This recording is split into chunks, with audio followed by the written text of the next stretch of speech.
ألم تر إلى الذين خرجوا من ديارهم وهم ألوف حذر الموت فقال لهم الله موتوا ثم أحياهم إن الله لذو فضل على الناس ولكن أكثر الناس لا يشكرون۔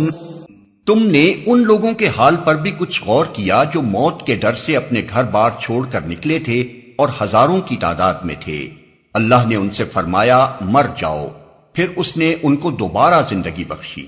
حقیقت یہ ہے کہ اللہ انسان پر بڑا فضل فرمانے والا ہے، مگر اکثر لوگ شکر ادا نہیں کرتے۔ تم نے ان لوگوں کے حال پر بھی کچھ غور کیا؟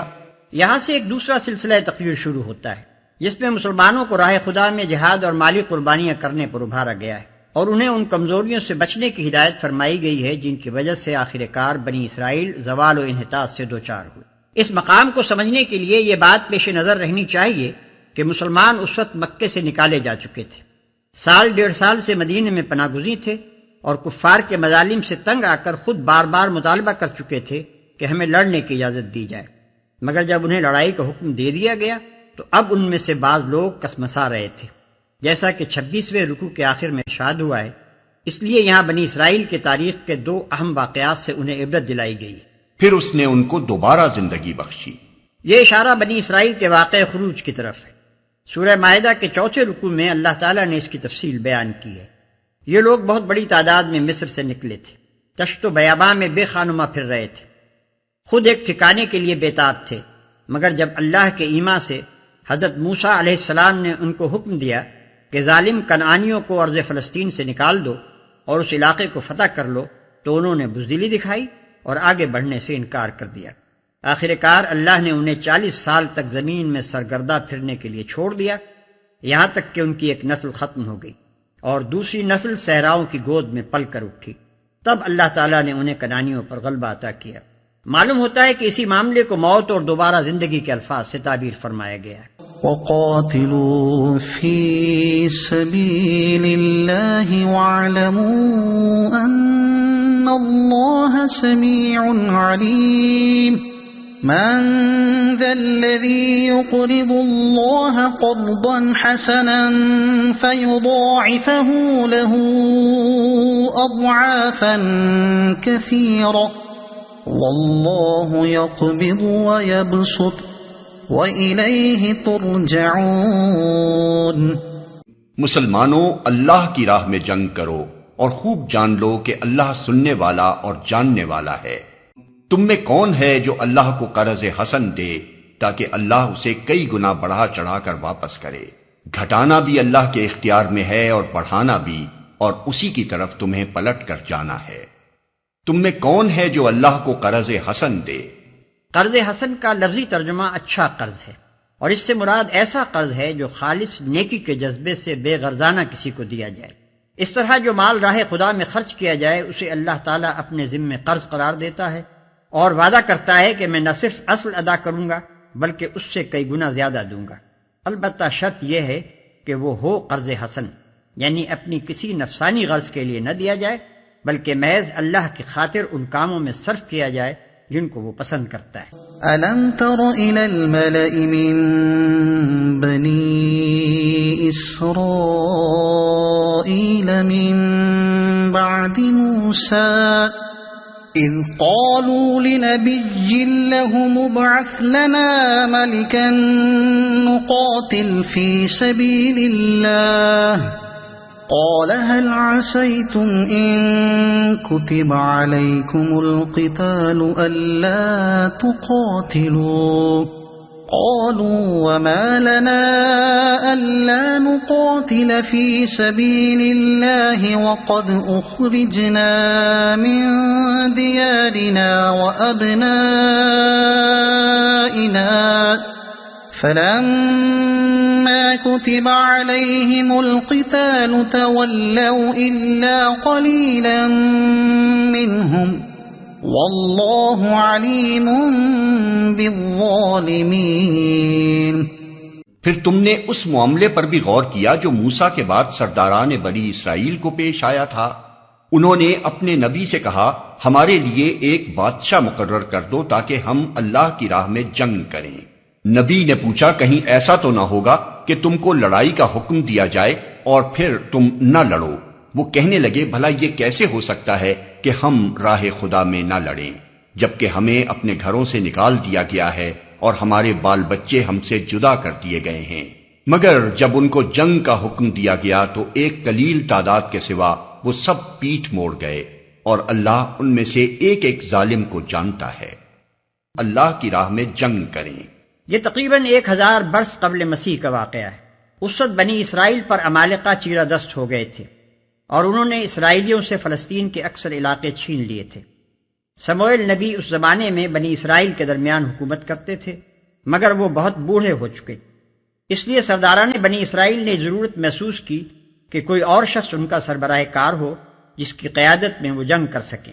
لیکن اس وقت بنی اسرائیل میں اس قدر جاہلیت آ چکی تھی اور وہ غیر مسلم قوموں کے طور طریقوں سے اتنے متاثر ہو چکے تھے کہ خلافت اور بادشاہی کا فرق ان کے ذہنوں سے نکل گیا۔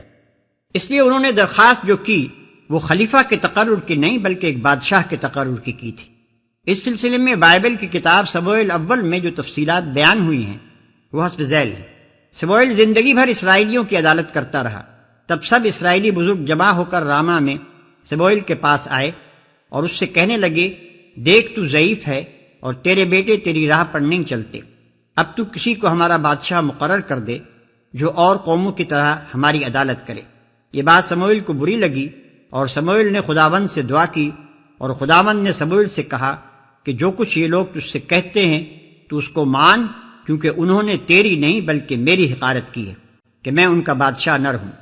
اور سموئیل نے ان لوگوں کو جو اس سے بادشاہ کے طالب تھے خداوند کی سب باتیں کہہ سنائیں، اور اس نے کہا کہ جو بادشاہ تم پر سلطنت کرے گا اس کا طریقہ یہ ہوگا کہ وہ تمہارے بیٹوں کو لے کر اپنے رتھوں کے لیے اور اپنے رسالے میں نوکر رکھے گا، اور وہ اس کے رتھوں کے آگے دوڑیں گے، اور وہ ان کو 1000 کے سردار اور 50 کے جمعدار بنائے گا، اور بعض سے ہل جتوائے گا اور فصل کٹوائے گا، اور اپنے لیے جنگ کے ہتھیار اور رتھوں کے ساز بنوائے گا، اور تمہاری بیٹیوں کو گندھن اور باورچن اور نانپس بنائے گا، اور تمہارے کھیتوں اور تاکستانوں اور زیتون کے باغوں کو جو اچھے سے اچھے ہوں گے لے کر اپنے خدمتگاروں کو عطا کرے گا، اور تمہارے کھیتوں اور تاکستانوں کا 10واں حصہ لے کر اپنے خواجوں اور خادموں کو دے گا، اور تمہارے نوکر چاکروں اور لونڈیوں اور تمہارے شکیل جوانوں اور تمہارے گدھوں کو لے کر اپنے کام پر لگائے گا، اور وہ تمہاری بھیڑ بکریوں کا بھی 10واں حصہ لے گا۔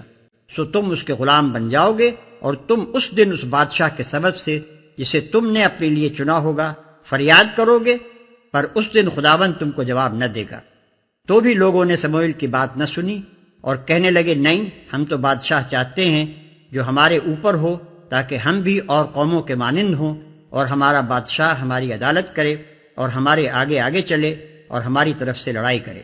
خداوند نے سموئیل کو فرمایا تو ان کی بات مان لے اور ان کے لیے ایک بادشاہ مقرر کر۔ باب 7 آیت 15 تا باب 8 آیت 22۔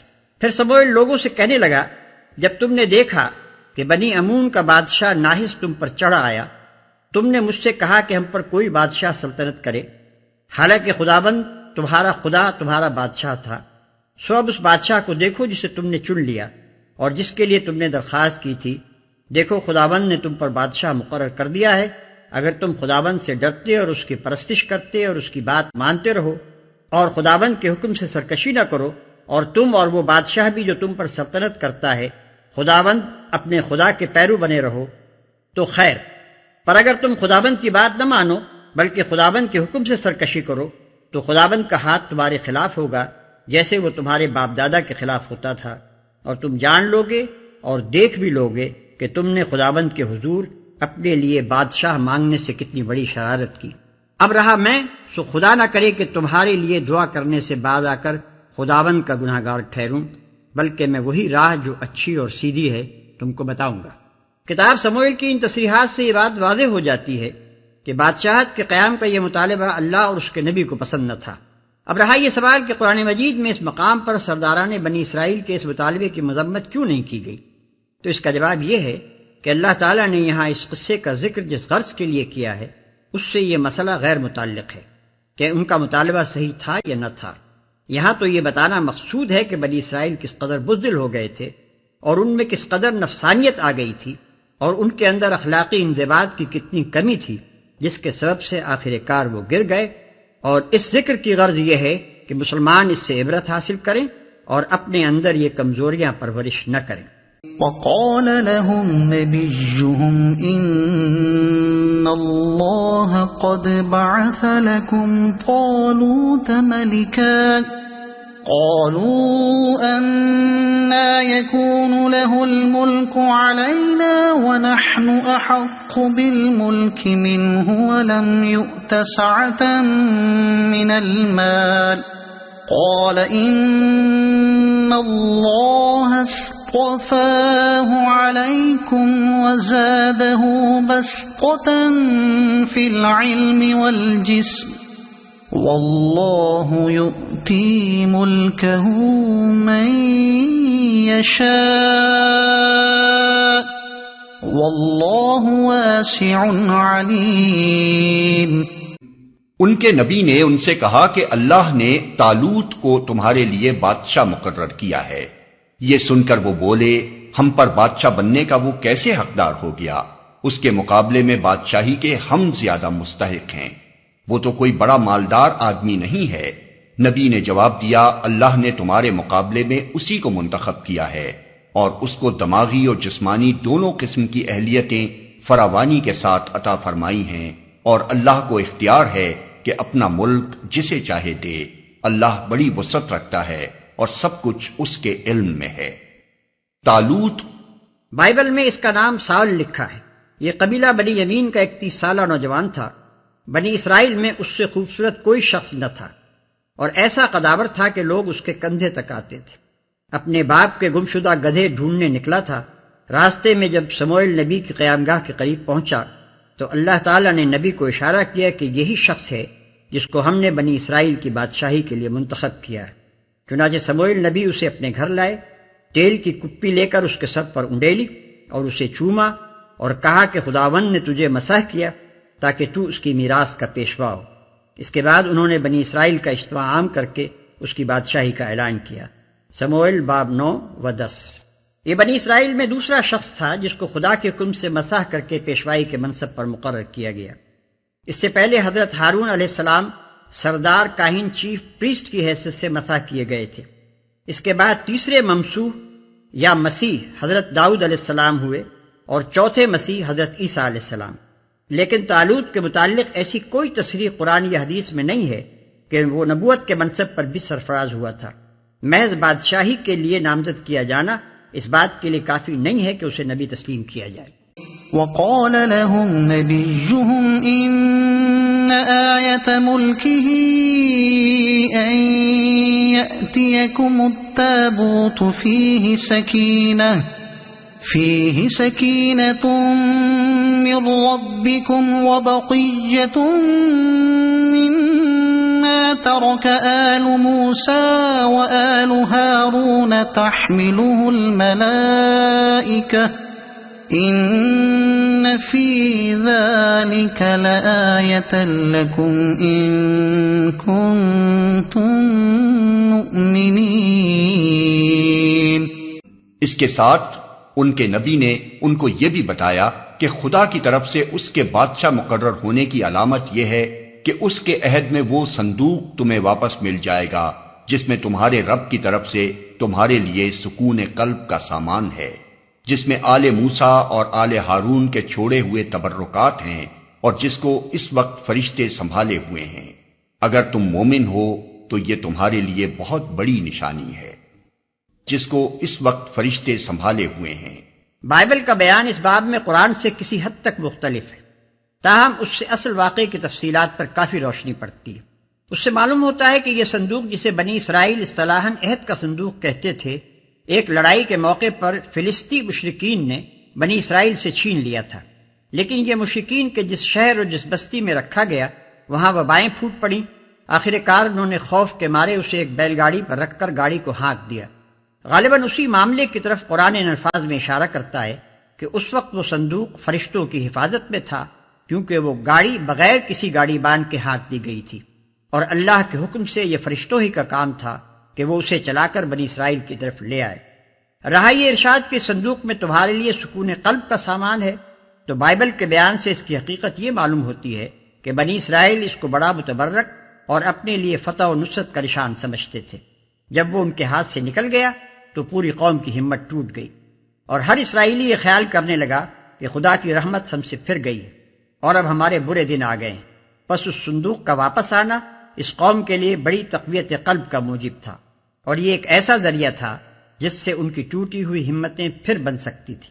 آل موسیٰ اور آل ہارون کے چھوڑے ہوئے تبرکات جو صندوق میں رکھے ہوئے تھے، ان سے مراد پتھر کی وہ تختیاں ہیں جو طور سینا پر اللہ تعالیٰ نے حضرت موسیٰ علیہ السلام کو دی تھی۔ اس کے علاوہ تورات کا وہ اصل نسخہ بھی اس میں تھا جسے حضرت موسیٰ نے خود لکھوا کر بنی لاوی کے سپرد کیا تھا۔ نیز ایک بوتل میں من بھی بھر کر اس میں رکھ دیا گیا تھا تاکہ آئندہ نسلیں اللہ تعالیٰ کے اس احسان کو یاد کریں جو صحرا میں اس نے ان کے باپ دادا پر کیا تھا، اور غالباً حضرت موسیٰ علیہ السلام کا وہ عصا بھی اس کے اندر تھا جو خدا کے عظیم الشان معجزات کا مظہر بنا تھا۔